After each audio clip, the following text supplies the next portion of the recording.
যান। পরমান্ন দেওয়া মানে কি? মিষ্টি মুখ করা মানে এখানেই শেষ। আচ্ছা, এই পরমান্ন পাওয়ার পরে কি কেউ একটু বলে উচ্ছে ভাজা দিন, শুক্তানি দিন? চায়। ছানার রসাটাও কিন্তু চায় না। তো বাবাজি মহারাজ তার অধরমৃতে যে সুন্দর সিলেবাসের মতন সমস্ত কিছু শটে এনে অসাধারণভাবে প্রথমেই দিয়ে গেলেন সবকিছু। এরপরে দেওয়ার আর কিছু আমাদের নাই। দেওয়ার মানে হচ্ছে ওই পাত্রে পরমান্ন দেওয়ার পরে বুঝতে পারলে সেটা আর চলে না, ওই পাতেই থেকে যায়। আমার দশাটা হয়েছে তাই।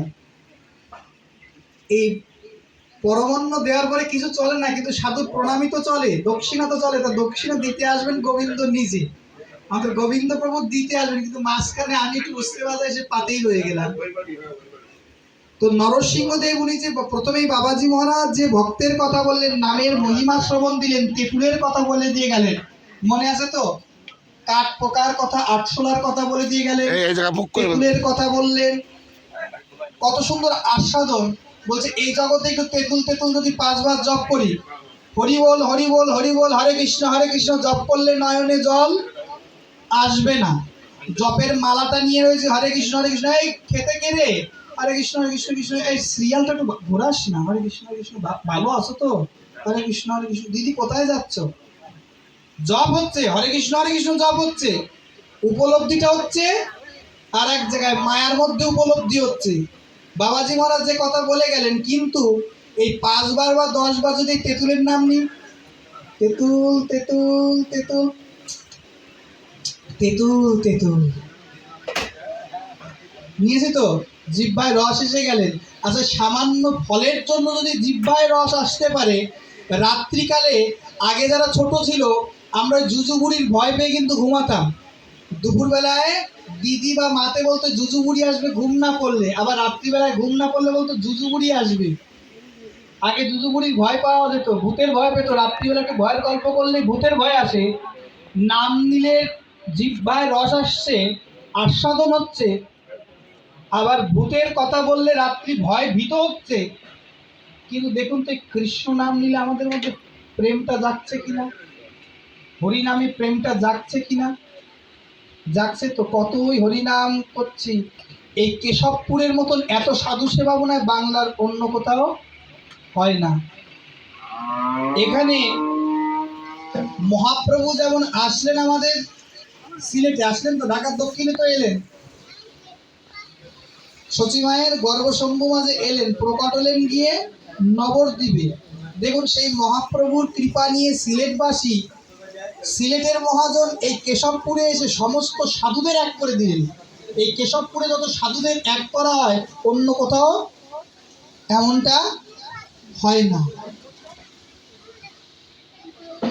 সাধু সবাই হয়েছেন, ডায়াবেটিস হলে মিষ্টি ছাড়তে পারছেন, গ্যাস্ট্রিক হলে ঘি ছাড়তে পারছেন, কিন্তু সাধু হয়েছি মাৎসর্যটা কেউ অনেকেই ছাড়তে পারছি না। কাম ছেড়েছি, ক্রোধ ছেড়েছি, লোভ ছেড়েছি, মোহ ছেড়েছি, মাৎসর্যটা কেউ ছাড়তে পারি নাই। কেশবপুরবাসী সব ছেড়ে বাবাজি মহারাজ যেমন সমস্ত সাধুদের এক করে এনেছেন, এক করে যে অনুষ্ঠানগুলি হয়, কিন্তু প্রাপ্তিটা কি হচ্ছে? এত সাধু সেবা, এত প্রসাদ পাওয়া, এত ভাগবত সেবা, কিন্তু সেই সাধু কথায়, কৃষ্ণ কথায় এখনো রুচি এসে নয়নে জলটা আসতে পারল না। তাই তো প্রভু বললেন, ব্রহ্মাণ্ড ভ্রমিতে ভ্রমিতে কোনো ভাগ্যবান জীব গুরু কৃষ্ণ প্রসাদে পায় ভক্তিলতা বীজ। মালি হইয়া সেই বীজ করে আরোপণ, শ্রবণ কীর্তন জলে করায় সেচন। জীব তার কর্ম অনুসারে ব্রহ্মাণ্ড ভ্রমণ করে, কখনো সে উচ্চ লোকে উন্নীত হয় এবং কখনো নিম্ন লোকে অধপতিত হয়।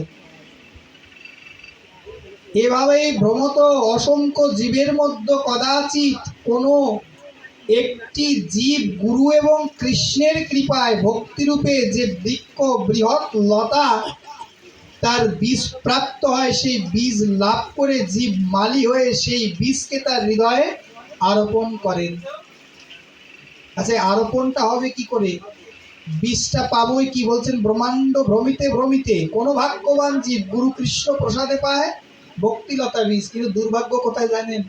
সাধু সেবায় আসি, প্রসাদ তো ঘরে পাওয়া যায়, একটু দানাদার নকুল দানা, চিনি, বাতাসা গোবিন্দের সামনে তুলসী দল নিবেদন করলে ওটা প্রসাদ হয়ে যায়, যায় তো।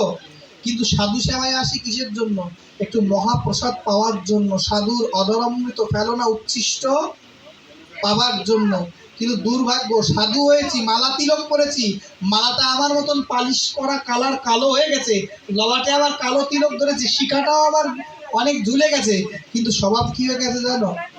যেই ভোগারতি কীর্তনটা শেষ হয়ে যায়, আগে আগে থালাটা নিয়ে গ্লাসটা নিয়ে বসে যায়, গুরুদেব সাধু যে প্রসাদ পেল কিনা এটা লক্ষ্য করি না। এটা পাওয়ার জন্যই তো সাধু সেবায় আসা, সাধুদের অধরামৃত ফেলনা উচ্ছিষ্ট পাওয়ার জন্যই সাধু সেবায় আসা।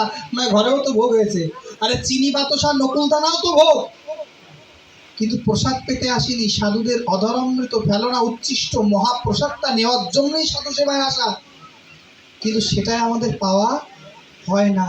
কর্মব্যস্ততার জন্য, জীবন বাসনার জন্য সাধু পেল, গোবিন্দ পেল, দেখার সময় নাই, দুপুর 1টা 2টো বেজে গেছে। আরে আনন্দদার বাড়িতে গেলাম, তাড়াতাড়ি খেতে তো দাও। কীর্তনের মতন চলছে, ওদিকে পঙ্গত বসিয়ে বসে গেলাম, প্রসাদ এলো কিনা সেটাও দেখলাম না। তাহলে আমাদের ভক্তিলতাটা অঙ্কুরিত হবে কি করে? প্রসাদের মহিমা বুঝবো কি করে? এই বোঝাটা হচ্ছে না বলে, এই সাধুর কৃপাটা পাচ্ছি না বলে হৃদয়টা ব্যাকুলতা আসছে না। এই সাধু সেবার মহিমা কি জানো? যে সাধু সেবায় আসবে সে পাগল হবে, যে সাধু সেবা দেবে সেও পাগল হবে। এই কথা শুনলে কেউ সাধু সেবায় আসবে? আর সাধু সেবা কেউ করবে? বলছে যে গৃহে সাধুর আগমন হয় সেই গৃহে সুদর্শন চক্রর আগমন হয়, আর সুদর্শন চক্র যেখানে আসে সেখানে কেউ আস্ত থাকতে পারে না, চূর্ণ বিচূর্ণ খণ্ড বিখণ্ডিত হয়ে যায়। নামের মহিমা কান দেখো, যে কৃপা কাকে বলে, প্রসাদ কাকে বলে। যাদব নন্দন আচার্যের গৃহের সম্মুখ দিয়ে মহাপ্রভু কীর্তন করতে করতে যাচ্ছে। কীর্তনের কি মহিমা, নামের কি মহিমা। মা লাউ বানাচ্ছিলেন,